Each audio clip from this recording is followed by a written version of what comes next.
Nation Sports Show. Tonight, on the Nation Sports Show, we break down Super Bowl 58 from Las Vegas, featuring the Kansas City Chiefs and the San Francisco 49ers in a rematch of Super Bowl 54.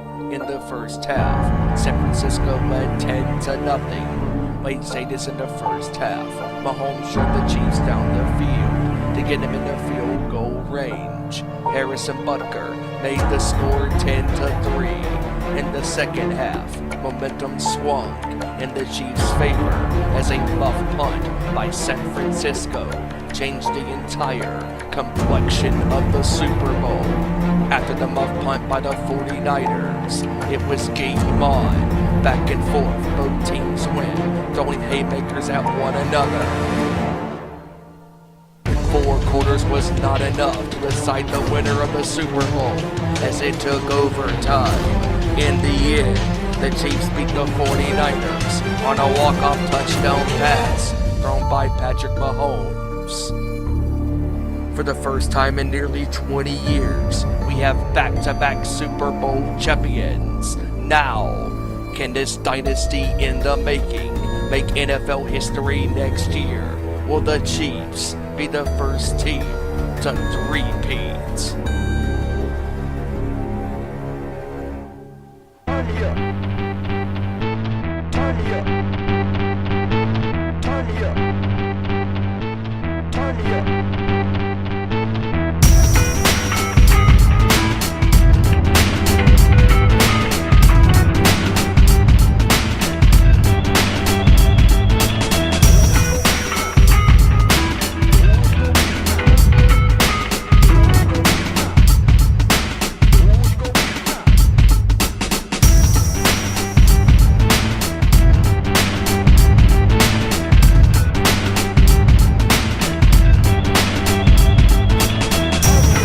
Good up to the court, talking all that is sport, breaking down the latest news, scores, and more.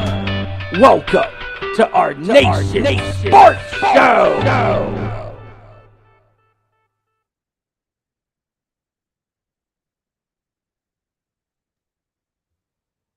All right, ladies and gentlemen, it is that time once again. It is a Tuesday. You know what that means. You wanted the best in sports talk? Well, you got the best. It is our Nation Sports Show. We are live once again. Thank you all for joining us. Excuse me. I am Ezra Vickery, of course, and we thank you guys for joining us today. And boy, do we got some sports to talk about, including, of course, what happened this past Sunday at Super Bowl 58. We'll get into that and a little bit more as we round out the show here. But obviously, we got other news and other things to get to, and we're going to get into that here in just a minute. But first, the ways you can interact with us. Of course, you can interact with us at Owen_Sports Show on a Twitter X machine, Facebook.com, Instagram.com, all that at our Nation Sports Show. Same thing on the YouTube, where we are live right now. Interact with us, follow, subscribe, share, all that good stuff. If you want to interact with us and get involved with the show, it's easy to do so. Come in the live chat with us and chat with us about the world of sports, and we'll read your comments on the air. Don't forget also to follow The Nation's Corner at The Nation's Corner on YouTube and Nation's Corner on the Twitter machine, and then of course Instagram at The Nation's Corner as well, and on Facebook as well. Search Nation's Corner. 7 p.m. Eastern, 4 p.m. Pacific time on Saturdays, same time as this show. On Saturdays with the Pro Wrestling Talk, of course, Deb Housen, Mongrovian Mike, Tony Justice, John in South Jersey, so many others, front row, who all do this show. And guess what? We talk about all things pro wrestling. And after the promo that Seth cut this past week, I'm sure that's going to be a huge talking point on our show this week. So definitely check that out. Once again, 7 p.m. Eastern, 4 p.m. Pacific on Saturdays, youtube.com/The Nation's Corner. Check them out. And of course, don't forget to check out also an exclusive interview that dropped this past week with Jack Jameson of the Iron Savages from Ring of Honor. Our bros Mongrovian Mike and John from South Jersey interviewed him as a special treat during this weekend, as most of the crew were out at Dave LaGreca's Laminated List Live at the Gramercy Theater in New York City. Speaking of that, we wish the best, and we hope that Dave LaGreca had a hell of a time and it looks like the event was a complete success. So congratulations to Dave and company, and we hope to see more events in the future. Also, don't forget to follow Too Sweet Cosplay on all socials there as well. We got, of course, our con appearances coming up. We'll let you know when that is, what we're doing. As soon as we finalize the information, we will let you know. All right, enough of my spiel, enough of me talking for a minute. It's time to introduce the crew here. And of course, right there at the bottom of my screen, playing the old Madden machine and playing it horribly is my buddy JT, Joey Thornton. What's up, man? Okay, first off, I'm not playing horribly. I'm playing it to the best of my ability. But anyways, what is going on, everybody? Hope everybody's having an amazing Tuesday night. Tell you what, the weather's been nice here the past couple days, which means can only mean one thing. It's getting warmer. So bring on the warmth. If there's not going to be any snow, then bring on the warmth. And yes, sadly, NFL football might be over, but UFL is going to be starting up here in just about a month and a half, so that means more football to watch until then. But until then, let's rock and roll, baby. Yeah, see, here's the problem. Joey, you said, oh, yeah, it's warm out, so that means, it's warm out, so the weather's been great, so it must be warm. Yeah, it's like saying that John Moxley bleeds. Yeah, it's pretty obvious, okay?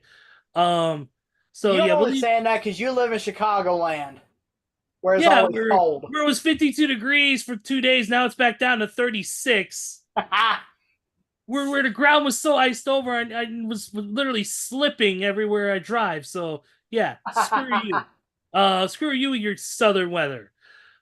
But anyways, on to the next person on the panel, and of course the patriarch of the show. And no, he's not Christian Cage, and we'll not talk about your dead father, but he is. He is the man, the heavy metal man from North Carolina. A man who stays consistent, stays forward, and never gives up, unlike the San Francisco 49ers. The one and only Big Steve Ryan. What's up, man? And unlike a certain defender, I'm not gonna jump around and go crazy and tear my Achilles. But anyways, but what we are gonna do right now is talk about all things sports and what is going on, everybody. And we are so excited to be here live on YouTube and talking about, well, of course, the Super Bowl from this past weekend, and also the news in the NFL and the NBA and all of that good stuff. And with that being said, let's do this. Oh yeah. All right, we got a fair amount to get into tonight. Obviously, we're going to talk about Super Bowl 58 in just a few minutes. We're going to get into that. That's going to be a major talking point. But let's talk about this. And that is, of course, what this weekend is. And this weekend is the start of two things. Number one, All-Star Weekend for the NBA. Number two, racing season begins. This weekend is the legendary race, the Daytona 500, the greatest race and the greatest car race in the history of the sport. Of course, very dear to some of us on this show who loves racing and loves sports like that. Of course, can't wait for this year. Daytona 500 back on I believe it is Sunday, right, Joey? Yep, it's this Sunday the 18th. This Sunday the 18th on Fox. So definitely take a look at your local listings and your time zones and figure out what time it'll be for you. And get ready to get ready to giggity go racing, boys. It's gonna be awesome. I can't wait for the Daytona 500 and racing to begin once again. But let's talk about the All-Star break coming up real quick. And obviously, there's not a lot going on because obviously All-Star time. So, but looking into the All-Star, of course, All-Star games, we got the skills challenges. We got the three-point shooting, slam dunk. We have the celebrity All-Star game.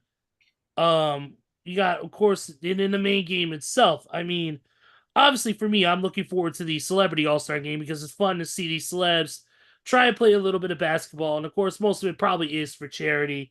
It's going to be Team Stephen A. Smith taking on Team Shannon Sharp with great guest coaches on their teams. Stephen A. having, of course, having Curtis 50 Cent Jackson on his team. And it did also, don't forget, special guest appearance during the show by none other than Raw commentator, host of the Pat McAfee Show himself. Pat McAfee will be a part of All-Star Weekend. Nice. Nice. So for me, the Celebrity All-Star Game with many names like Walker Hayes, of course, country music star known for the song Fancy Like, AJ McClain, 1/5 of the legendary boy band, the Backstreet Boys. Just so many great names. CJ Stroud, the reigning offensive rookie of the year. By the way, we are going to talk about the NFL honors and the Pro Football Hall of Fame as well in a few minutes. Also, just to let you know about that. There was a lot. There was some trades that went down because obviously, we had a trade deadline was it this week or last week? Was it Last week? Last week. Yeah, but there was still some stuff that went down. Some different things. Yeah, not really a lot of big names though moved places. No. Just there are some executive coaching changes, obviously. All that, but real quick, I want to get you guys' thoughts on the All-Star break. I mean, what are you guys excited for, Joey? What do you? We know what the All-Star break means. It doesn't mean anything in the overall spectrum of the season. It's just to have fun, have a good time, release some steam. It's a good time for the players to be able to have a little bit of fun instead of having to worry about, winning these specific games to move up in the standings. It's all about just having a good time and cutting loose. So, I mean, what are you most excited for about the All-Star break? Well, that is a very easy answer for me because the two things that I look forward to the All-Star break, and in regards to the All-Star break, are the two things that I look forward to every year. And that's the three-point contest and my overall favorite, the slam dunk contest. Slam dunk, yes, sir. Agree. What about you, Steven? But I will say this year, I will say real quick though, before Steven gives his answer, there's going to be a bonus for those of you who haven't been tuning in. We're going to have an intergender NBA three-point contest this year with the Golden State Warriors, Stephen Curry, taking on New York Liberty's Sabrina Ionescu. So that's going to be an interesting matchup. And one thing, and also too, imagine in a year or so when we have these three-point shooting contests. Imagine seeing like a Steph Curry or a Joel Embiid taking on Caitlin Clark. Oh God! Oh man! Hey, by the way, Caitlin Clark is a once-in-a-lifetime legendary player. She is 8 points away, ladies and gentlemen, from holding the career scoring mark for an NCAA women's basketball player. And she has all the support in the world, including my own. So keep on playing, Caitlin. Absolutely. Absolutely. She has every right in her future to be the greatest WNBA player of all time. She's, like you said, a generational talent. And she's gonna become just like before. I don't want to get too deep into the weeds about that, but we obviously love Caitlin Clark on the show. She's we obviously amazing. think she's an incredible athlete, once in a lifetime. Gonna be a future Hall of Famer, not just in college, but more likely in pro sports in general. But Steven, what are you most excited for about the All-Star break? Definitely the three-point contest and the dunk contest, because those are always fun. And this intergender three-point contest will be very interesting to see two different players of obviously of both sports going at it, in the NBA and the WNBA, and I think it's really cool. And man, could you just imagine if Caitlin Clark was to be in one of these? Like, it wouldn't surprise me if she wins. Like, that's how good she is. She is an incredible player. And I think that, obviously the stars in the NBA are going to show out and show up and show out, especially during the All-Star game. I'm still pissed off that Doc Rivers is the head coach of the team. Come on. Yeah. We discussed that a week or so ago, and it's still ridiculous. But it is what it is, But exactly, it is what it is. But overall, the dunk contest and the three-point contest, I definitely am excited for that.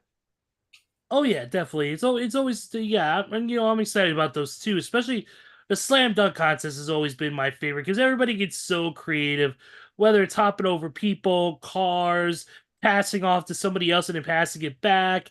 It's just windmills, spin arounds, all this different shit. It gets crazy, and you know what? I love it. I love the creativity. That's the thing is the more creative you get, it's not just the better the score you get, but it's also the more entertaining it is.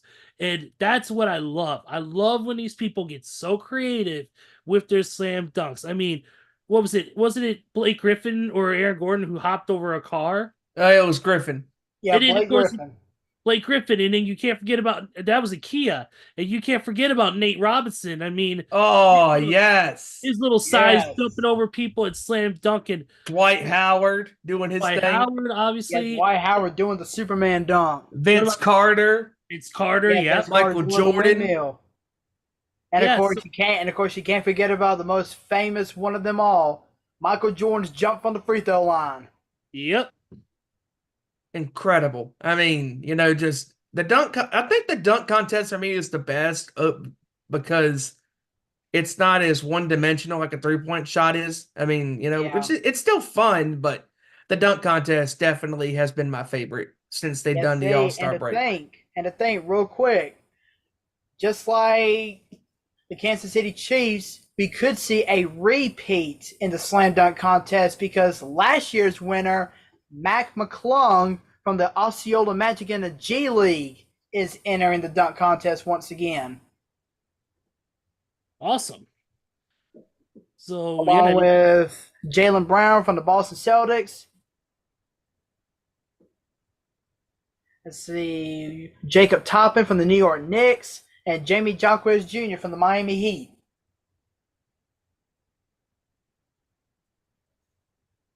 yeah, there's a lot of great names on this slam dunk slam dunk contest. I'm excited. 3-point shooting contest. I'm excited for that. Let's go ahead and get into some news real quick before we get into more of the NFL stuff, and that is, of course, the Toronto Raptors announced that they were keeping Bruce Brown Jr. That they exercised the $23 million team option they had on him, so he's sticking around. Let's see. Pacers waived Corey Joseph a few days ago. Here's some news. New York Knicks forward OG Anunoby had surgery to remove a loose bone fragment in his right elbow and will miss a minimum of 3 weeks. Ooh. So, and luckily the All-Star break will help, cut down the amount of games he will lose. So, the Pacers waived Furkan Korkmaz, who they acquired in the deal with 76ers for Buddy Hield. The Warriors sent $5.8 million with Corey Joseph to the Pacers. So that was the original deal there. Let's see. Who else? Here we go. Memphis Grizzlies forward Gigi Jackson has agreed on a 4-year contract, including 3 guaranteed seasons. So he only played 1 season in South Carolina before the Grizzlies drafted him 45th overall in June and signed him to a 2-way contract. So they got a lot of faith in him. The Kings are signing guard Keon Ellis on a 3-year contract. Ellis had been on a 2-way deal and now gets a standard deal after rising from an undrafted player out of Alabama. Mason Jones signed a 2-year deal with the Kings. Justice Winslow signed a 10-day contract with the Raptors. Kyle Lowry has agreed on a contract buyout, and he is signed with the Philadelphia 76ers. Which, of course, Philadelphia is his hometown, so he'll be returning to where it all started for him. What's going on, William? How you doing, sir? Oh, William, what's going on, buddy? Hope you're doing well, sir. Here we go. William, what's going on, man? Charlotte Hornets president of basketball operations, Mitch Kupchak, is stepping down to become an organizational advisor, clearing the way for a franchise to begin an immediate search for a new head of basketball operations. Interesting. So, among several league executives expected to be considered in the process, New Orleans GM Trajan Langdon, Brooklyn assistant GM Jeff Peterson, Cleveland GM Mike Gansey, Philadelphia GM Elton Brand, and others. Ooh, Elton Brand. That's a classic name. Ooh.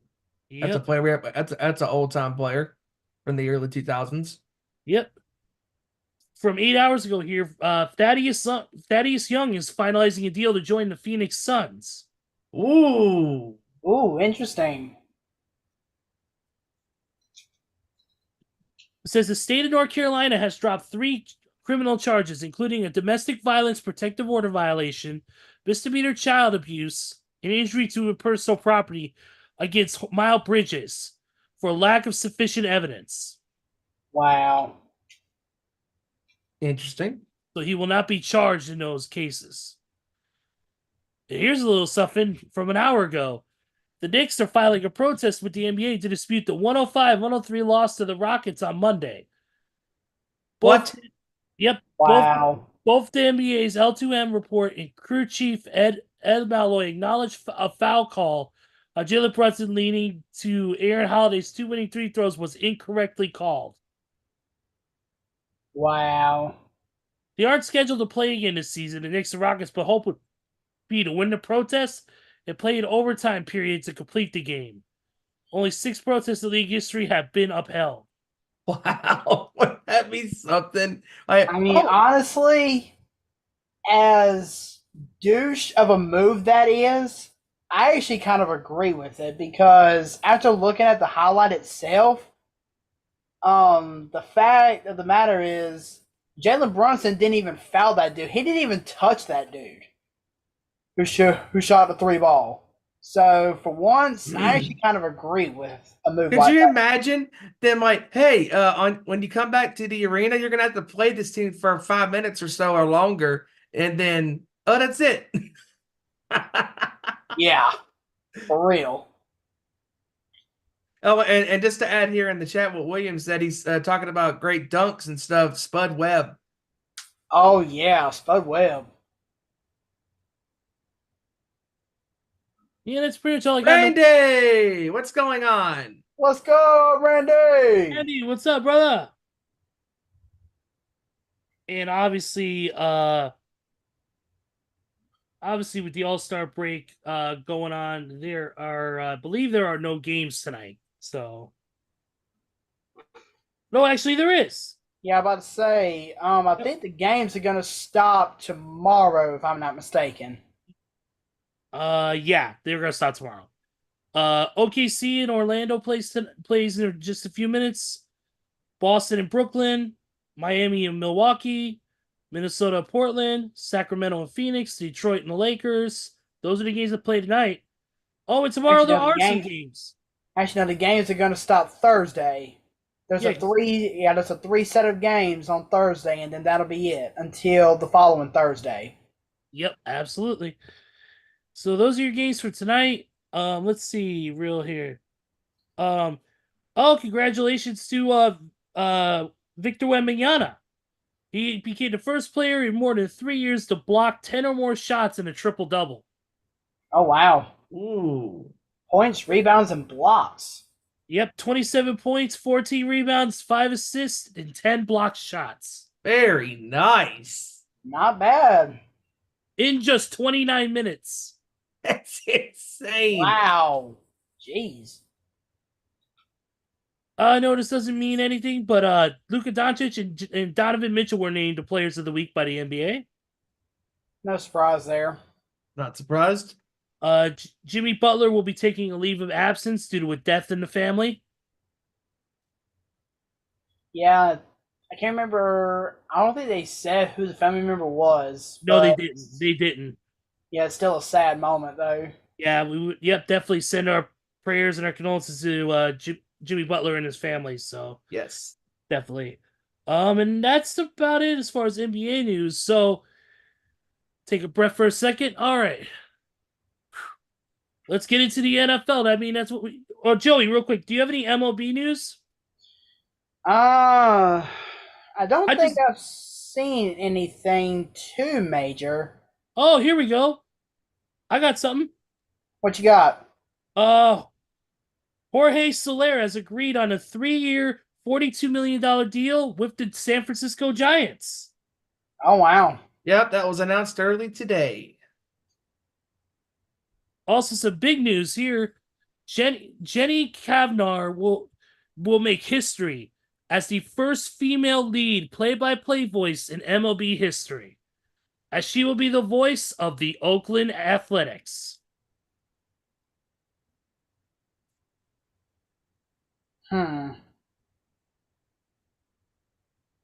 Wow.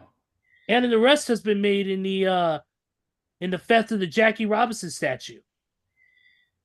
So here's another interesting story. This is one that we have talked about over the past number of months. Yeah. The Oakland Athletics are expected to meet with Oakland City officials on Thursday to determine where they will be playing baseball for the next 3 years after their lease at Oakland Coliseum is set to expire at the end of this year. In transition of their move to Las Vegas. Because the stadium is not set to be done in Vegas until 2028. So that leaves 3 years of Oakland Athletics baseball that's going to be somewhere. And they're saying that the A's are searching for temporary solutions like minor league ballparks in Sacramento and Salt Lake City, or even just a short stay in the San Francisco Giants home park across the bay for a few seasons, with another option being looked at is the team's AAA home just outside of Las Vegas. If I was them, I'm trying to play as close to the California as possible. Like, I feel so bad for them Oakland A's fans out there. Man, they fought so hard last year with these rallies and sell the team, shirts and it just proves that the fucking owner doesn't care, and that the fan base and the tradition doesn't mean shit to him. Exactly. And it sucks. I feel bad for A's fans. They're getting the worst shaft of the deal, just like rock and roll fans with the Rock and Roll Hall of Fame. But moving on from that. What Randy said on in the chat, they'll have them playing at the YMCA. Oh my god. Wow. Yes, for you people at home, I just did do the YMCA movements on this show. But anyways, Fresno Athletics, good one there, William. That's interesting. Maybe we'll get Hijacker on a future show, and maybe he can give us his opinion on that. We'll see. But let's get into it, man. We got a lot of NFL stuff to talk about. Mainly, let's start off with the NFL honors. And what a show, man. So many great moments. I know one of my friends, of course, one of our buddies, Steven, Mr. Marks in New Mexico, was not happy about one of the picks, and we'll get into that in a few minutes. But obviously the awards that came out, if I'm looking at the list right now. I'm trying to find a list that actually doesn't give me 40 fucking paragraphs. You gotta love that. You gotta love that when you're just looking for a simplified list and they just want to give you every damn paragraph. Oh, so-and-so had a great season. They had this many touchdowns, this many tackles, this many field goals that they get blocked. 2 words. 2 words. Or 3 words. Nobody fucking cares. Yep. All right, here we go. All right, moment of the year went to CeeDee Lamb's 91-yard touchdown reception during Cowboys Week 17 win over the Lions. Yawn. Celebration of the year went to Tommy DeVito for his Italian-inspired celebrations. Really? We're gonna.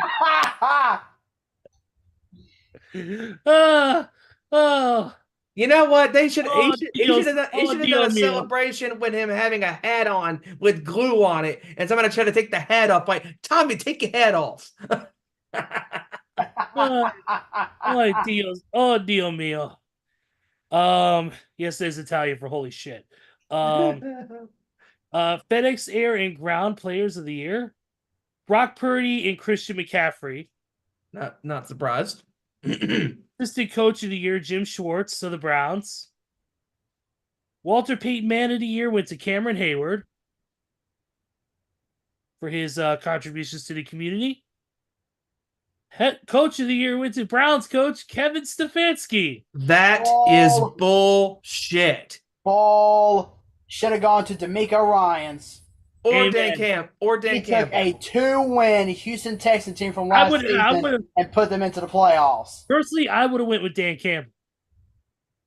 If you would have gone with Campbell or D'Amico, I would have been okay with that. But the fact that you go with Stefanski, he took 4 quarterbacks. He had to coach 4 quarterbacks. Yeah, because one of his quarterbacks is a complete bust, and all he cares about is getting happy endings and massages and all that bullshit and all that type of stuff, and he can't play worth the crap anymore. And then a couple other people were just flat out sucked. And then here comes the old man in the room. No, it's not Elder. It's Joe Flacco.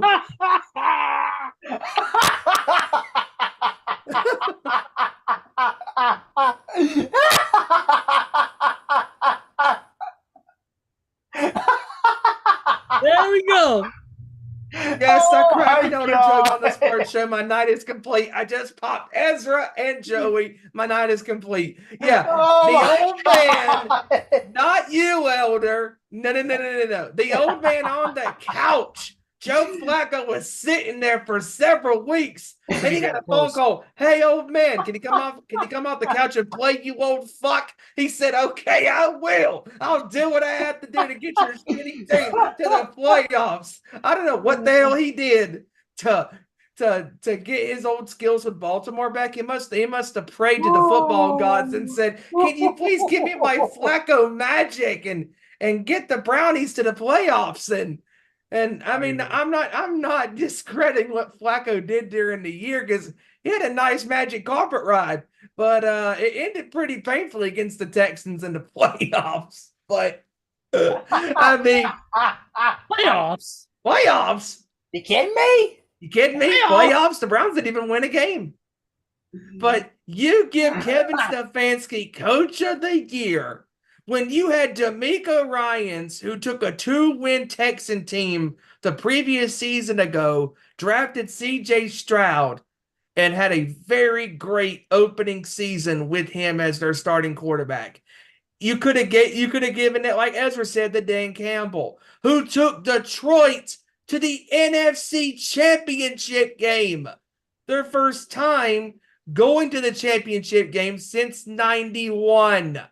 This is the most success Detroit has seen with their football team in years. And if you would have given it to Campbell, I wouldn't have been mad. If you would have given it to D'Amico Ryans, I wouldn't have been mad. I would have been happy because they both deserve it. Hello, quit looking at the old man on the couch saying that, he's got a name on his resume because he won a Super Bowl. No. Just because you coach 4 different quarterbacks, that does not qualify you being Coach of the Year. I mean, it is ridiculous. I mean, now, Stefanski, when he won the award in 21, yeah, or in 2020 into the 21 season, I thought that was well-deserved because the Browns was the Cinderella story of the year, with Baker Mayfield leading them to the playoffs, and they were a win away from going to the AFC Championship game. I mean, I don't know what these voters are thinking about. I'm starting to think that some of these voters work for the Rock and Roll Hall of Fame committee, but it's just come on. I mean, I don't mind Stefanski. He's Don't a even good get me coach. started. This is a sports show, but I will go the fuck off about them. Never mind. Please continue your thought. Yes. And I don't mind Stefanski. He's a good coach, but sorry, NFL, you got it wrong. Okay. All right, moving on to the other awards. Of course, comeback player of the year went to the man you just mentioned, Joe Flacco. Again, from a statistic reasons, I see why they did it, but come on. We're talking about a guy who was dead, who had to be brought back to life. That is comeback player of the year, in my opinion. Yeah, DeMar Hamlin should have got it. You got DeMar Hamlin there in the room.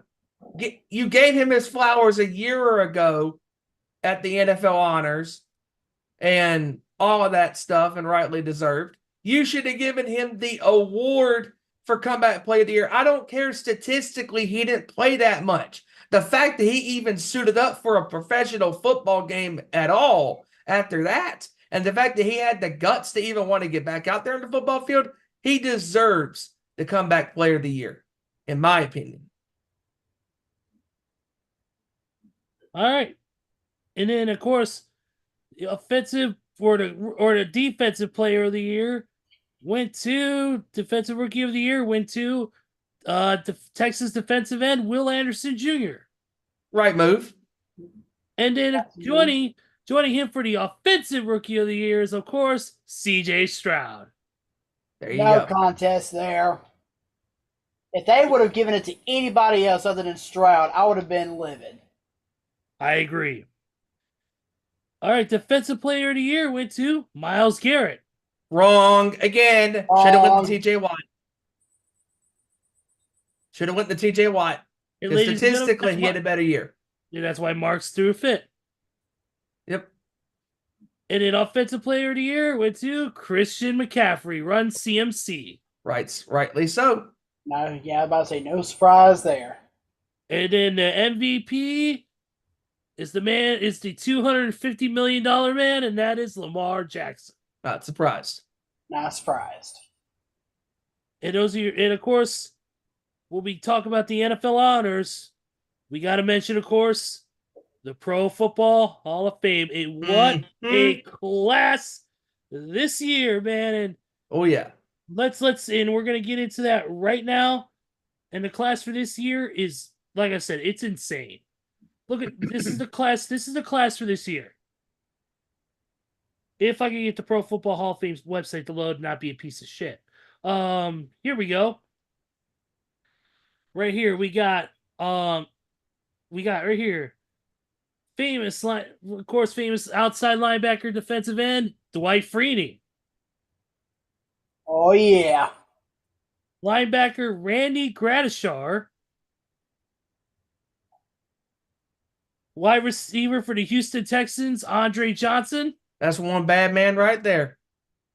It's a bad man right there. And what solidified him as one of the best is the fact that not just catching passes and scoring and stuff, but the fact that he beat the living hell out of Cortland Finnegan. Yes. He owned him. Yes, he did. Never forget that. I was in a hospital waiting room when I saw that. Defensive end linebacker, former Carolina Panther, Green Bay Packer, and Chicago Bear, Julius Peppers. Rightly so. One of the best players to ever play. So. One of the most legendary 49ers of all time, linebacker Patrick Willis. What you talking about, Willis? Oh, yeah. Man, he had a great career. The great Mongo, Steve McMichael. I love this. The fact that they're giving him his flowers while he's still with us at the Hall of Fame. That's gonna be cool. Take a fucking note, Cleveland. Yes, that is a shot at the Rock and Roll Hall of Fame. And then finally, the greatest kickoff returner of all time, Devin fucking Hester. Yes. Oh, yes. I mean, Super Bowl 41 in Miami in the pouring rain, 90 yards kickoff return for a touchdown, opening play of the Super Bowl. Dude, players had to change the entire kickoff game. They had to change their entire kickoff game because Devin Hester was owning everybody. He was owning everybody. He was making them their bitch. Mm-hmm. It was him and Dante Hall from the Kansas City Chiefs. Dude, it didn't matter if it was the beginning of the game, the final play of the game, in the middle side, it doesn't matter. You kicked that ball to Devin Hester, and he had any little bit of open field, he was gone. There was no chasing him down. There was no stopping him. once Devin Hester got open field, it's game over. He's Pretty going. much. He's taking it to the house, and that's exactly what he did, and that's why he's going into Pro Football Hall of Fame. When legendary defenses of that time had to change their entire playbook because they couldn't stop Devin Hester from running down their throats, that's exactly what a Hall of Famer is. And I'm happy myself because 3 former Chicago Bears are going into the Pro Football Hall of Fame in Peppers, Hester, and Mongo. And it's amazing, like, and just add here in the chat too, and Randy brought up a great point. He said DeMar came back from the dead and played football quicker than Kaepernick did. Well, never mind. Anyways, but oh man, it's or no, he said Hamlin was dead and came back from the dead to play football before Kaepernick came back, which is a good point. Yeah, it is. Very much so. But And I man, will say real quick, since we are talking about the Hall of Fame, let's talk about real quick about some big names that are going to be eligible for the NFL Hall of Fame starting next year. And then, yes, I'm not going to name every single person, but I'm going to name some of the real big names. Go ahead. And they are, of course, former Carolina Panther Luke Kuechly. Ooh. Former Indianapolis Colt and New England Patriots kicker Adam Vinatieri. Former Buffalo Bills and Seattle Seahawks running back Beast Mode Marshawn Lynch. I hope he's there so he doesn't get fined. Former New York Giants quarterback, the one and only Eli Manning. Watch he'll get in. Former Green Bay Packers linebacker Clay Matthews. Ooh, interesting. Former Baltimore Raven linebacker, the one and only Terrell freaking Suggs. And last but not least, may he rest his soul, former Denver Broncos wide receiver, the one and only, number 88, Demaryius Thomas.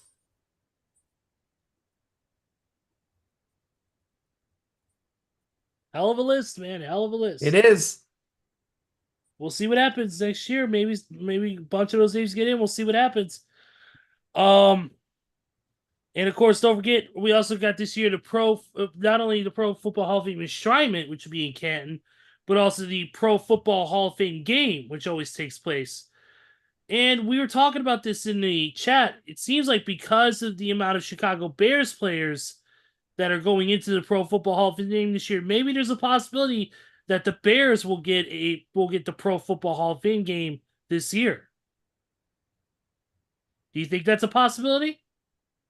It's definitely a possibility. Maybe so. And if they do a Pro Football Hall of Fame game with the Bears, to me, there's only one opponent that they could face. That's the fucking Packers. Yes.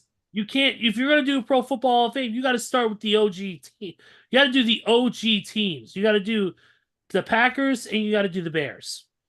Yeah, I think Chicago needs to play Green Bay in the Hall of Fame game just so you can honor the Bears and Packers players respectively that are going to be there, and Peppers and Mongo and Hester. Yeah, you got Peppers who's played both sides of the team. He's been on the Bears and he's been on the Packers, both.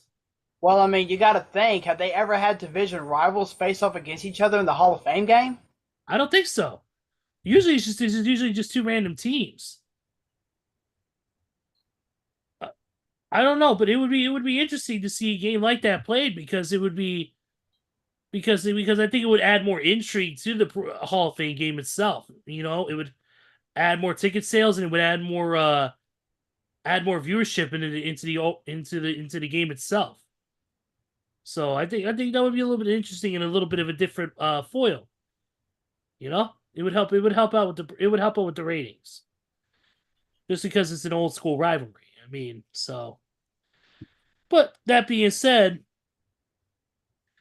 we talked about the Pro Football Hall of Fame. We talked about the NFL honors. Let's get into what we really came to talk about. And that is, of course, Super Bowl 58.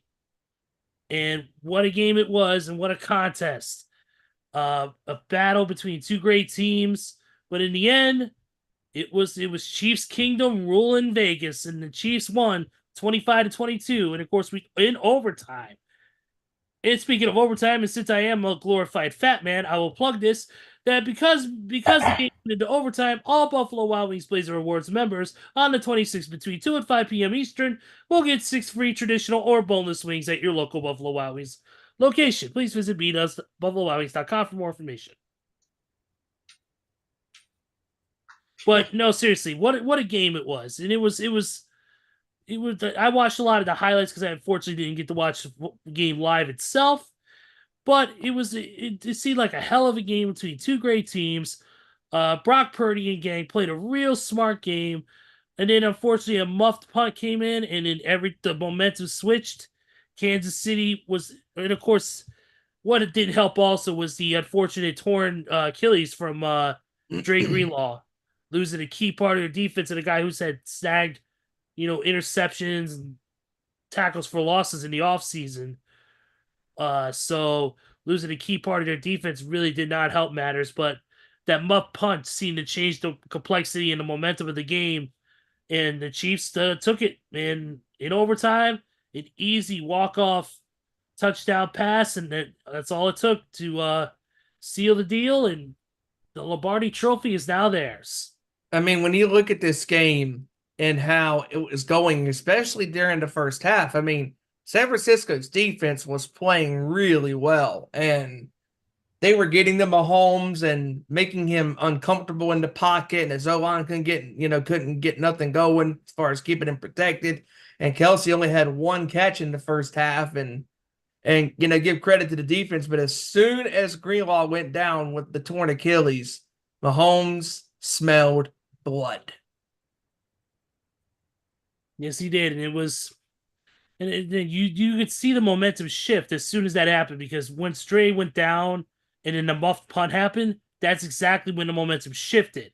Yeah, and I mean, Patrick started playing a really good game. You see, throwing the ball a lot better, especially in that fourth quarter. I watched a good amount of the fourth quarter because I was getting ready for work at the time, and let me tell you, man, it was working like a machine, getting small chunks of yardage. Kelsey getting out there, getting some catches. Just overall, the team itself was playing really good ball. And then that overtime came, and once the 49ers lost possession of the ball on that 3-and-out, that was it, man. And it was passed down the middle, passed to the side. They were just cutting them in half with the pass. I mean, and talking about that, I mean, when they had the 3rd and 5 and they didn't convert it, and Joey brought up a great point.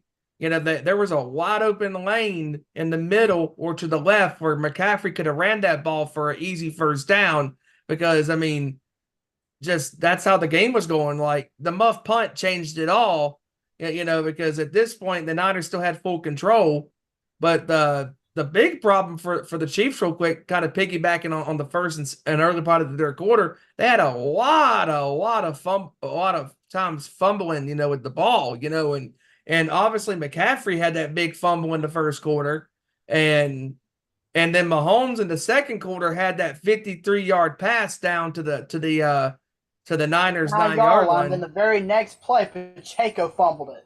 Yep. So there was a lot of fumbles going on, key fumbles by both running backs, and then in the third quarter, to start off the Chiefs drive, Pacheco fumbled again, and they got the ball back, and they didn't. The Niners going to capitalize on that, but they were able to get a field goal out of that, after getting their field goal out of the first half. And just, it was a very interesting game because, again, when that muff punt happened, I mean, you can't fault the guy blocking down the field and the ball hits him in his foot. And at that point, it's a live ball. Anybody can have it. And then Ray McClown tried to jump on the ball, and he jumped. He should have jumped on it, but he tried to touch it and he fumbled it.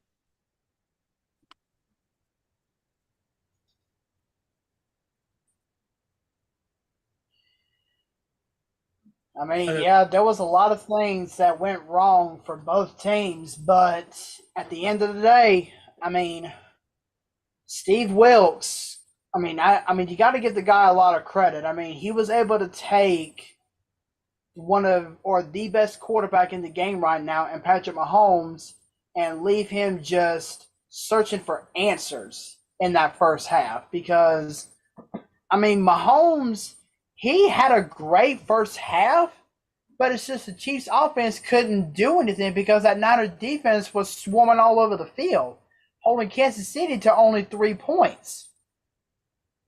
But then the second half came, and I don't know if the Niners tried to do a shift in defense or if the Chiefs just dug down deep in their playbook and found some plays that actually worked. But I mean, the Chiefs came alive in the second half. I think it was the big thing for me is, with the halftime being an extra an extra 15 minutes, and all that type of stuff. I really think that they really dug into the playbook and they kind of cracked the code on the defense because they were giving him these short passes and he's just dinking and dunking and moving the ball and positive yards and then he took chances when he did. And the one mistake that he made was an interception in the third quarter. And you had the ball, San Francisco did on the Chiefs' 44-yard line, and that was a golden opportunity to punch that ball in or get a field goal to still push your lead up back to double digits. And they had to punt the ball, and that's where the turning point came. Yeah. I mean, it came on later on in the third quarter with 10 minutes to go in the third, and I mean, it was just back and forth, punt, punt, punt, and then that's when the muff punt happened.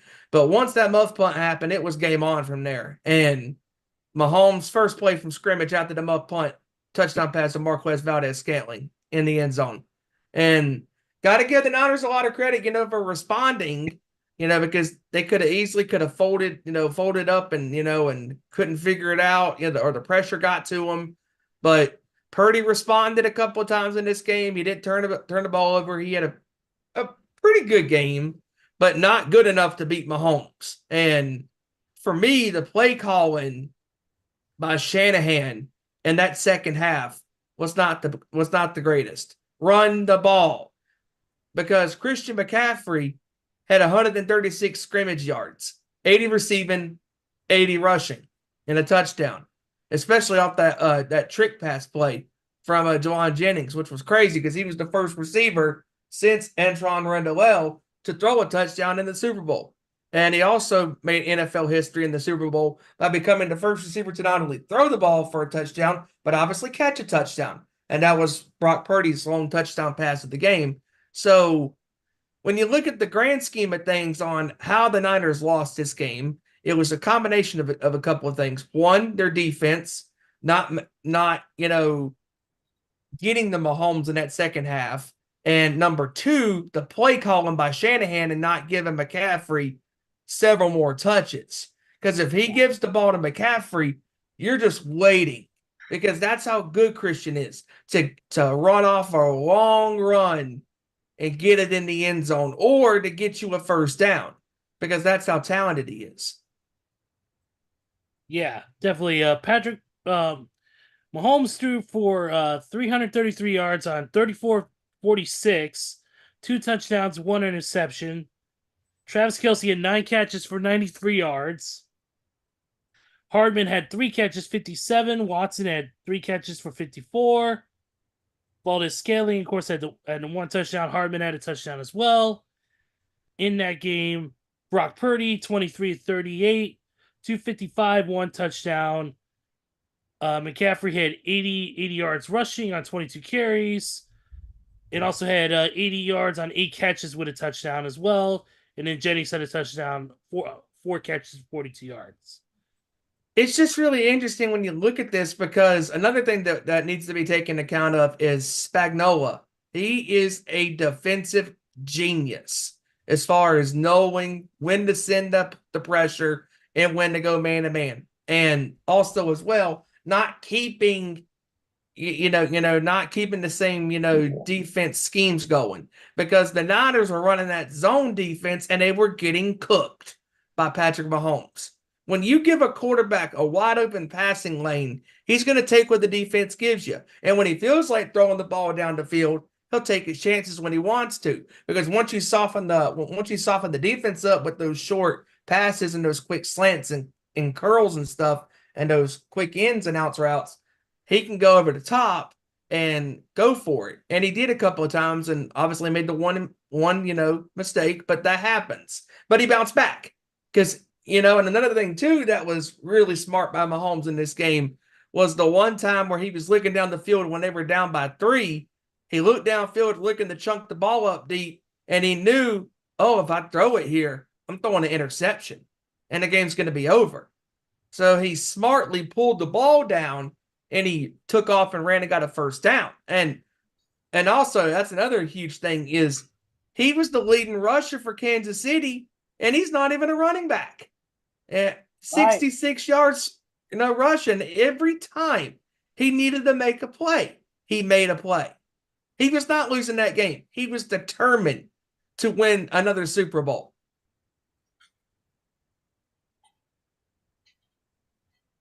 Yep, absolutely. It's and then of course you can't. I believe the MVP award during that went to, I believe it was Mahomes, right? Or was it was Mahomes. Yes, it was Mahomes, his third MVP, his third Super Bowl MVP. Yep, and he is the 5th quarterback to win 3 or more Super Bowls. And he's in very, very good company. That's good. Now everybody can shut the fuck up about Taylor Swift. There you go. And Joe, you and I talked about this game long after the game was over, and we could not believe that San Francisco's defense, they didn't bring a lot of pressure on him, because they were doing so well in the first half, and then it's like Steve Wilkes and company just, not saying they didn't give up, but you got to change up that defensive scheme or they're going to figure you out. Absolutely, because Steve Wilkes, like I said earlier, he called a great defensive game, but at the same time, you have to call a great defensive game for 60 minutes or more if the game goes into overtime. With that being said, the way that Steve Wilkes was calling the plays on defense in overtime is what screwed San Francisco over, because Patrick Mahomes knew that he was going to have to do something. He knew he was going to have to guide the Chiefs down the field to get a game-winning touchdown. It didn't matter how long it took. It didn't matter how many plays it took. He was determined to get the Chiefs down the field to score that game-winning touchdown, which is why Mahomes was calling, or the offensive coordinator for Kansas City, or Matt Nagy, was calling these short pass screenplays. But Steve Wilkes, even though Mahomes and the Chiefs kept getting small pass or short pass after short pass after short pass, he was still lining the secondary and the linebackers 3, 4, 5 players deep, expecting he was going to throw a deep ball. That's the reason why they lost. It's because he was putting these linebackers out of secondary 3, 4, and 5 deep. You can't do that if you're going to try to guard a short screen pass. It ain't going to happen. And not just that, but to add to that too, Joe, and that's a great point, because the one time that in the fourth quarter that really ate me alive with this Chiefs drive that tied the game, he threw a pass to Kelsey in the flat, and he was wide open. Not a single defender in sight, and he took it all the way down to the Niners' 12, 13-yard line. Just crazy. And then there's 20-something seconds left, and it went all the way down to 10 seconds, and he had a guy wide open in the end zone. Wide open. And the snap was low. If he catches that snap in rhythm, they're going to walk off on a game-winning touchdown, because that right there was the game right there. So the Niners dodged the bullet on that, but it's like when you give a great quarterback like that, when you give him a clear path of what he has to do, he's going to tear you apart. And that's what Mahomes did. He's a pro's pro. He's 28 years old, but he's wise beyond his years. He's been a professional for 6 years. Or for 7 years, playing as the starter for 6 years, and he's been in the biggest of spotlights multiple times, but it doesn't faze him. This kid is too damn good. Yep. He's the best. And I said it to Yeah. you on the phone, and I said it to everybody that was on Zoom watching the game. What more can you say? What more can you say? Yeah, what more can you say? I mean, even though I'm a fan of San Francisco, I wasn't mad. Why? Because I knew the game was over. The minute that they were not changing up their defensive schemes, and when Mahomes ran that ball to the 13 in overtime, I'm like, it's over. I mean, you knew it right then, it was over. If it wasn't over in the fourth quarter, it sure as hell was over in that overtime period. And that's another thing, too, we got to talk about, too, guys. This was the first overtime game in the new rules in the playoffs or the Super Bowl since the Chiefs and the Bills game from 21 in the divisional round. Because Vinovich clearly explained the rules clearly well. He said, we're starting essentially a new game. This is not sudden death. The only way it's sudden death is if on the first play, whoever possesses the ball, if the defense scores a game-winning touchdown. Yep, he did. Speaking of, oh no, go ahead, Steven. I'm sorry. Because that obviously meant even if San Francisco scored a touchdown, the game wasn't over. Now, I was a little confused, I'm not going to lie, because I thought it was the same rules they've been doing in the regular season, but then Marks quickly reminded me, remember the Bills and Chiefs game? I'm like, oh yeah, that's right. The overtime rules were changed. But that's not my problem to worry about. That's the coaches and the players' problems to worry about. Oh no, oh, go ahead, Steven. And real quick before you go to your point, and if you're San Francisco, I understand what Shanahan is saying, but if you're applying that, you got to bring the house on Mahomes because no matter what you do on that first drive, whether it be a touchdown or a field goal, you got to score some points. That way you're in the driver's seat, when it comes to being in possession, and I would have gone for the touchdown because you had nothing to lose. Either way, you were tied. And if you played defense and played your cards right, you would have gotten the ball back with sudden death rules. But if the Niners would have scored a touchdown, the Chiefs would have had to match them for a touchdown. But maybe Andy would have gone for the win. Who knows? Maybe. But, I mean, at the end of the day, it's a done deal. I mean, the Kansas City Chiefs are the repeat Super Bowl champions, and they have now joined an elite class that features multiple repeat winners when it comes to Super Bowl championships. And I got the full list right here. You got the Green Bay Packers from Super Bowls 1 and 2. You got the Miami Dolphins from Super Bowls 7 and 8. You have the Pittsburgh Steelers 2 separate times with Super Bowls 9 and 10, and then with Super Bowls 13 and 14. You have the San Francisco 49ers with Super Bowls 23 and 24. You have the Dallas Cowboys with Super Bowls 27 and 28. You have the Denver Broncos with Super Bowls 32 and 33. You have the New England Patriots with Super Bowls 38 and 39. And then, of course, last but not least, you got this year's champion, the Kansas City Chiefs, with Super Bowls 57 and 58. They have now become the 9th team to go back-to-back when it comes to Super Bowl championships. Yep. That's a very good class right there. Ezra, what were you going to say? No, I was going to say, you talked about the rules and all that for the overtime game. Let's talk about the fact that the 49ers came out and said that they did not know the new overtime rules. Now, there's two sides to that. And this is something we talked about in the pre-show. It could be that they're saying that to save face on the fact that they lost and they're making up an excuse. Or it could be they didn't know about the rules, but their fault is that they didn't do the research to know what the rules were. So it could be either side of the coin. And I'm not gonna say it's them making up excuses because I don't want to be that person and come out and say that when I don't know all the facts and I don't know what goes on in that 49ers locker room.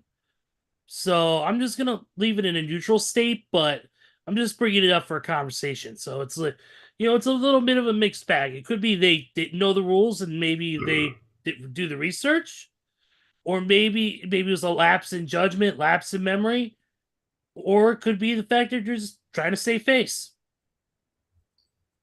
This is a great point by William also here in the chat. That missed extra point by Moody changed the game as well. Yep.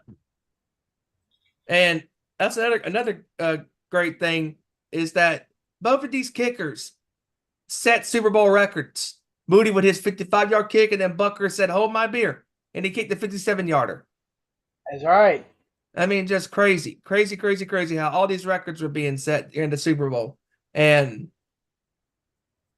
William also said a great thing here in the chat as well, that the middle was just too wide open in the second half for the Chiefs. And the Niners, they didn't apply that same pressure that they were getting because Chase Young had the first sack of the game. Mm-hmm. Yeah, I agree with that.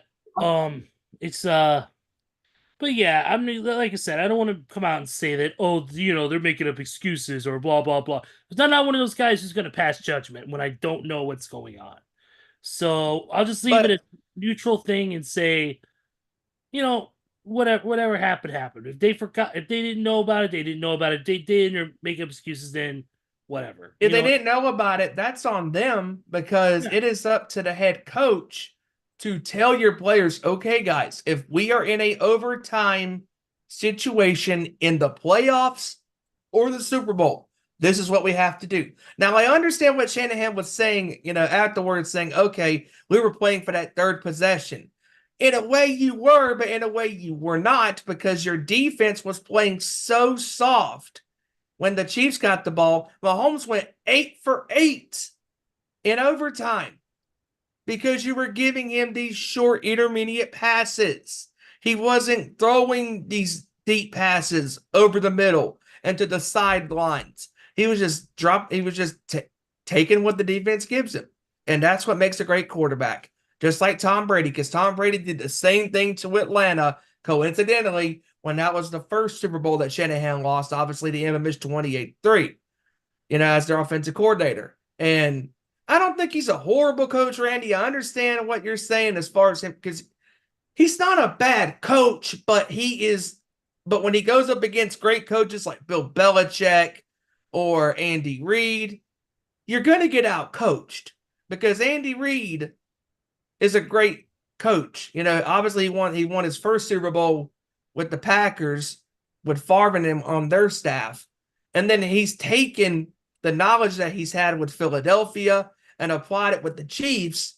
And Shanahan knows a thing or two about offense, but he's just in the biggest moment. I honestly can't even say that he cost him the game. I can't even say that. Now, in the Super Bowl 4 years ago, he cost him the game. In the Super Bowl against the Patriots and the Falcons, he definitely cost the game because he got arrogant and thought, I can pass at any given time. Nope. You should have ran the ball. And coincidentally, that's what happened in this Super Bowl. When you got the best offensive weapon in the Super Bowl besides Patrick Mahomes and Travis Kelce and Christian McCaffrey, run the damn ball. Pound the rock. Because you're going to get a first down eventually because McCaffrey is so good at finding those wide open gaps. And I think that also the reason why San Francisco lost this game is because he dropped back Purdy a little bit too much than he should have. And not saying Purdy was bad, but also as well, when you're putting your quarterback in those, positions, you're asking him to make a play. And that's another thing too that I'll say real quick is that if you're Purdy, you got to make that throw to Debo. I don't give a shit if Debo's hurt. You got to make that throw. You got to make that throw in the Super Bowl. This is the final game of the NFL season. All all the chips are on the table. There is no tomorrow. It is now or never. You have to win that game. You have to make that throw if you want to be calling yourself a champion. Yep, I agree. couldn't argue the point even more on that. But yeah, that's pretty much all I have for the Super Bowl, anyways. But what a great game it is. Unfortunately, football season has come to an end, at least for the NFL. But of course, on March 30th begins the UFL. So we got that to look forward to here in about a month and a half. So The XFL and the USFL coming Yes, sir. together. Yep, it'll be the Birmingham Stallions at the Arlington Renegades at Choctaw Stadium, 1 p.m. Eastern Time on Fox. So And hopefully this does well. I really hope it does, because this will be good for football if the UFL ratings wise does good, and especially if attendance goes well and stuff. So this should keep us busy. Just because the NFL is over, that doesn't mean football is over. Because football, if you think about it, it's here all year long now. Because you got college in the fall into the winter. You got the NFL in the fall to the winter. And then now you got the UFL in the spring into the summer. Yep, and of course we'll be busy, of course, not with football, but with basketball soon, because obviously March Madness starts next month. So Yes. Yes, sir. we'll be covering that as well. So keep an eye on the sports show and all of our socials as we get ready to start covering that. But yeah, March 30th will be the official start of the UFL. And that's pretty much it in the world of football. We covered basketball. Hockey still obviously is going on. Real quick, in the world of the NHL, any big news from there? Obviously the Winter Classic has been announced. Right here, the NHL Winter Classic game has been announced for this coming year, and it's going to take place. It is going to take place at Wrigley Field in Chicago for the first time. Very Nice. cool. Yep, and it'll feature the Seattle Kraken. Seattle Kraken will get there, and they will be playing it at Wrigley Field in Chicago this year. So obviously, it's gonna. We got that going on right now. But also too in the world of NHL. Real quick is that let's see here. The Toronto Maple Leafs defenseman Morgan Riley was suspended for 5 games for cross-checking. So there's that. Real quick, let's see. Evgeny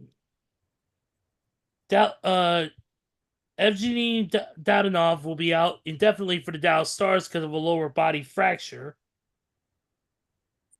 And some good news for the Blackhawks, and that is that rookie sensation Connor Bedard could return as soon as next week to the team to play. So, of course, he had been out for a while with a fractured jaw since January 5th. So, of course, he missed the All-Star break because of that injury, even though he was not nominated in. So, those are just your main notes there for the NHL. And, of course, games. There's some games going on right now. Tampa Bay Lightning up 2-1 currently over the Bruins. Buffalo Sabres up 4-0 over the Kings. Let's see here. Also, Toronto Maple Leafs 1-0 over the Montreal Canadiens over the Anaheim Ducks 1-0 on a power play. Ottawa Senators up on the Columbus Blue Jackets 3-1. Toronto Maple Leafs up against the Blues 2-1. Tie game 2 apiece between the Colorado Avalanche and the Washington Capitals. The Kraken up on the Islanders 1-0. And then right now, the game just started. Carolina and Dallas 0-0 apiece. Same thing with the New Jersey Devils and the Nashville Predators. Blackhawks take on the Canucks here in just a few minutes, in about 15 minutes. Red Wings take on the Oilers tonight, and that is your final game of the evening for the NHL. Now, getting some quick MMA news, since I haven't done MMA news for a while. As many of you may know that the PFL recently bought out Bellator Fighting Championships, but Bellator is staying as its own separate entity. Well, coming up, there is an event called PFL versus Bellator Champions, which will take place February 24th at the Kingdom Arena in Riyadh, Saudi Arabia, on ESPN Plus, the DAZN, and ESPN News. They've officially announced the lineup for of commentators and different reporters for this upcoming event. The play-by-play will be done by former UFC fighter and PFL season winner Sean O'Connell. Color commentator will be none other than the American gangster Chael Sonnen. Of course, the lightning rod. Color commentator, UFC Hall of Famer Randy the Natural Couture.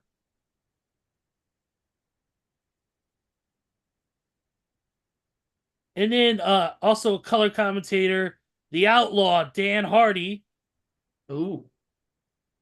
And then rules and scoring analyst, Big John McCarthy. Yes.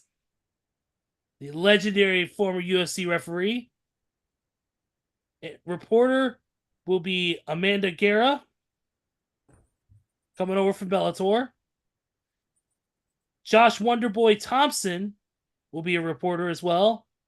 Betting analyst will be Ian Parker, who's done sports betting stuff for the UFC and PFL in the past. And betting analyst, this one will catch your eye. Wrestling fans especially, former backstage interviewer and Raw general manager, Jonathan Coachman. Nice. A cage analyst will be cage analyst for the Bellator, formerly of the Bellator European Series, and also the former announcer for NXT UK, Andy Shepherd. So there's all your analysts and all your people that are going to be involved in this PFL versus Bellator Champions match coming up. Which, let me pull up that card real quick to see. Let's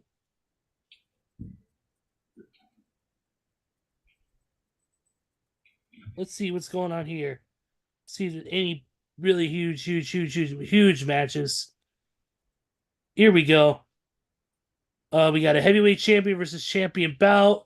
Reina Ferreira, who is the PFL world champion, will take on Ryan Bader.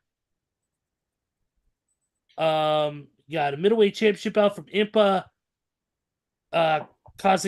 Kazingane taking on Johnny Eblin. Welterweight, can't pronounce his last name, Magomed will take on Jason Jackson. Jesus Pinedo will take on Patricio Pitbull in the featherweight championship. Bruno Capoloza in a heavyweight showcase will take on Vadim Nemkov.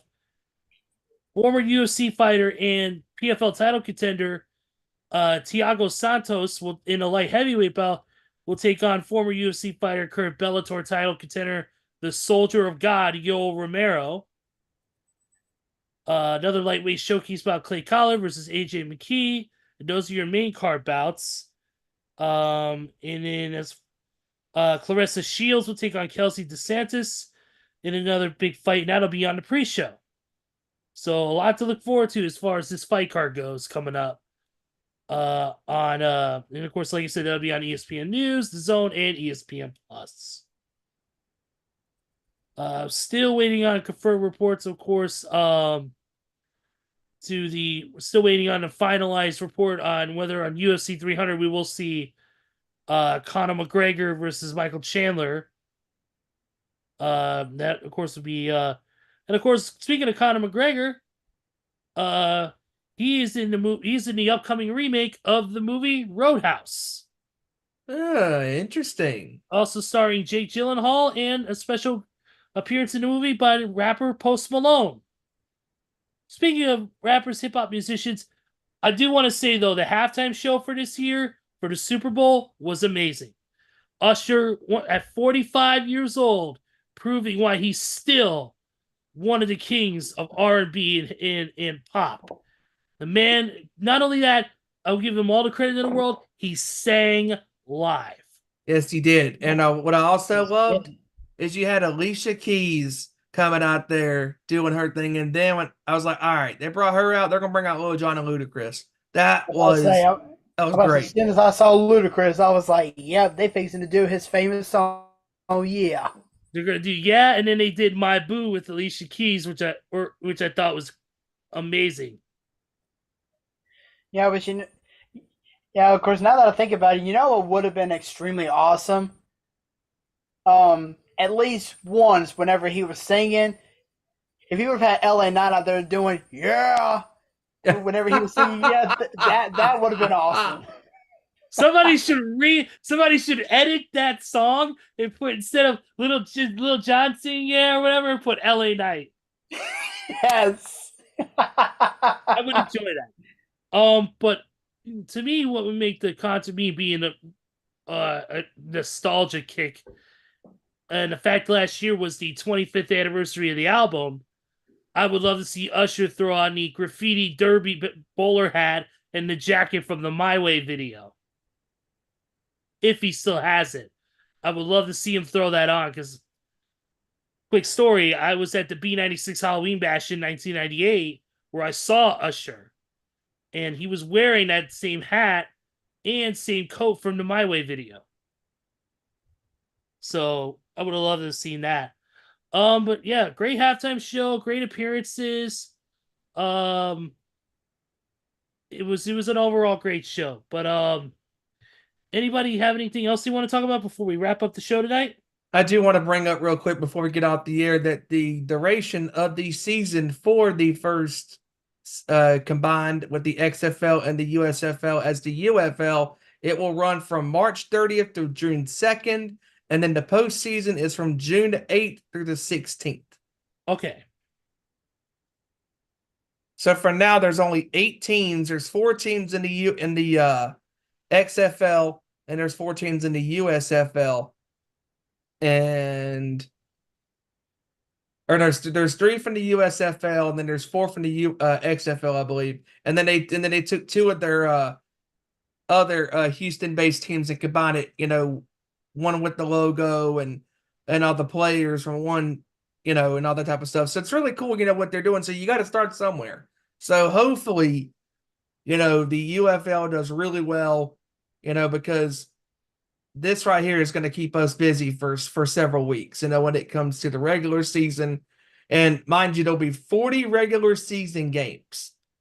40 regular season games, and then there'll be 3 postseason games. So that's what's going on. All right. Joey, you're on mute. You're still on. There you go. There we go. So yeah, as I was saying, the teams that are confirmed for the UFL are the Birmingham Stallions, the Houston Roughnecks, the Memphis Showboats, and the Michigan Panthers from the USFL, along with the Arlington Renegades, the DC Defenders, the San Antonio Brahmas, and the St. Louis Battlehawks from the XFL. Okay. Very cool. Very awesome. So if this does well, I think you may see all the other teams come, you know, go to the UFL as long as this does well. I think that the other teams from the USFL that were there and the XFL will go to the UFL, and then other cities and stadiums can possibly happen. So let's hope for the best. Yeah, same. Absolutely. Anything else? I think I'm good. I think I'm good. I'm good too, man. I'm out of stories. So, final thoughts, Joey. Let's hit it. Once again, another great show with you guys. Awesome talk on the Super Bowl analysis, and just I love being on here week after week to talk sports with you guys. And this is something that I definitely do not want to go away soon, because, like I said, I'm really, really enjoying this. I've really been enjoying this week after week, and as far as I can tell, this show has a very bright future with you guys. Hopefully, we can get Kevin back on here soon, as long after he gets done with his little health scares that he's been having. And hopefully, we can get Randy back on here soon, and hopefully, we can get, of course, Hijacker Mike to come on here so we can actually be a 6-man show, at least for a couple times. But here's the good news about that. First of all, this show's not going anywhere. We're still doing this no matter fucking what. Secondly, yeah. Randy unfortunately will not be coming back. He has been replaced by Tom Brady.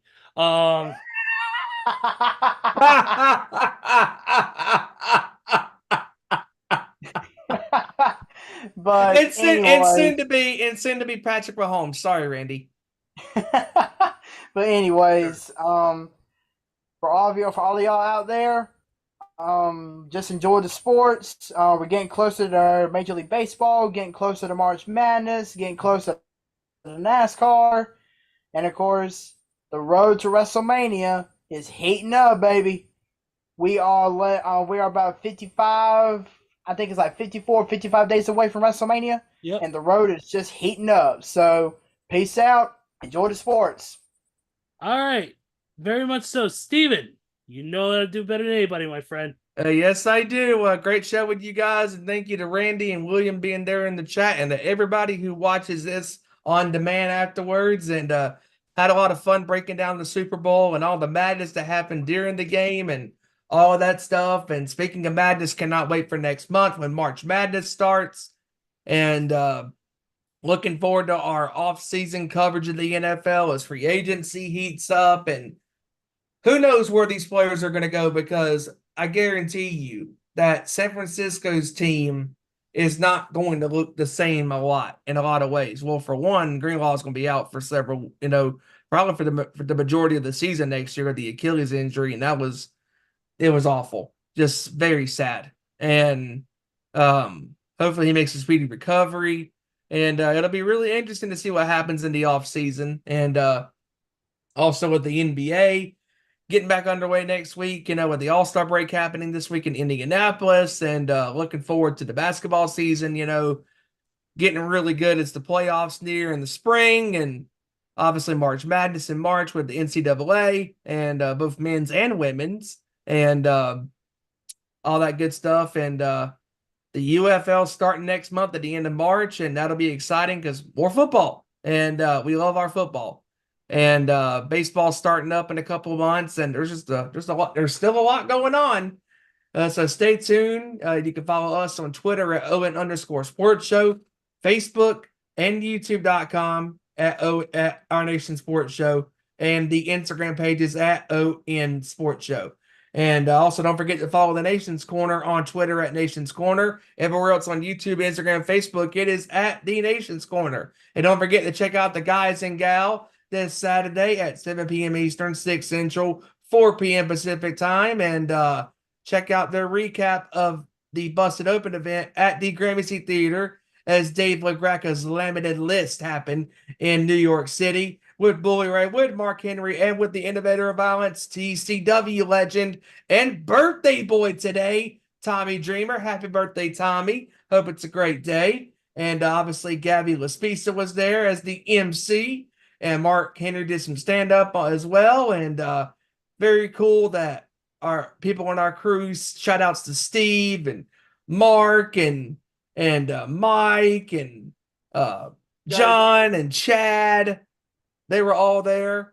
And they got to witness that and have a great time and make some memories with the Busted Open crew. And can't forget about our buddy Andre. Andre was there as well. So Yep. really cool that some of our crew got to be there, hanging out, enjoying themselves, and having a great time. And obviously, we enjoyed this weekend, with the Super Bowl, and we're going to continue to enjoy the world of sports and professional wrestling because, like Joey just said, the road to WrestleMania 40 in Philadelphia is heating up.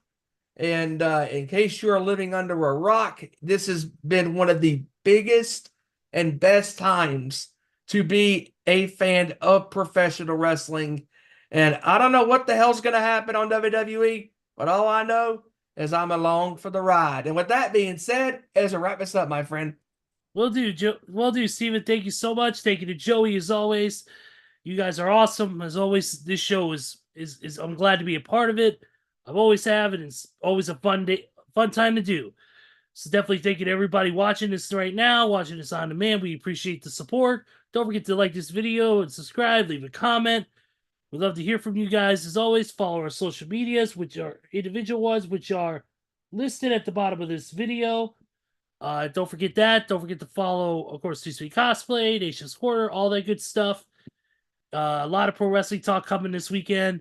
As we build closer to Mania, as we build closer to the Elimination Chamber event in Perth. Elimination Chamber matches are set for both the women's and men's world title matches. To set for Mania. So they'll discuss all that. Of course, what's going on in Impact, what's going on in GCW, what's going on in New Japan, AEW, of course. A lot of stuff going on there, as well as we head to Revolution next month with Sting's retirement. So all that will be discussed on Saturday. But for now, next week we're gonna, of course, talk about the world of the NBA post. Of course, it'll be post All-Star break. We'll talk about the festivities. We'll talk about all your favorite stuff going on at NHL, MMA, whatever we can get our hands into. We will talk about it. So until next time, for Randy Gyron, for Kevin Rory, for Joey Thorne, and for Stevie Wyand, I am Ezra Vickery, and we will see you right here next week for another great edition of our Nation Sports Show. Take care, everybody. Have a great week, and we will see you next Tuesday, same time, same YouTube channel. Peace out. Enjoy the ride. MDK all effing day. Turn me up. Turn me up.